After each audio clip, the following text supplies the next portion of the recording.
Meeting DMK ADMK Bharatiya Janata. இப்போ இவங்கெல்லாம் கட்சி மீட்டிங் போட்டாங்களா, ஒன்றும் மண்டபத்தில் போடுவாங்க, இல்லைன்னா ஸ்டேஜில் அரேஞ்ச் பண்ணி போடுவாங்க.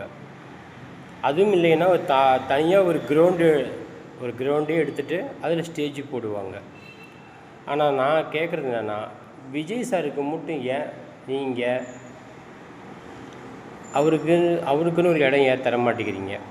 அவர் மீட்டிங்கு போடணும்னா அவர் பேசுகிறாரா, அவருக்குன்னு ஒரு இடத்த தரலாமில்ல? ஏன் அவருக்கு மட்டும் ஒரு இடத்த தராங்க? அவருக்கு பப்ளிக்கில் அவர் பேச விட்றீங்க. பப்ளிக்கில் பேச வரும்போது அங்கே நிறைய கூட்டம், நெரிசல், எல்லாம் பிஸியான இடம். அப்போ அந்த இடத்துல மக்கள்லாம் நிற்கும் போது ஏதாவது பாதிப்பாகும் தானே நீங்கள் அங்கே அவரை அப்படி பண்ணுறீங்க?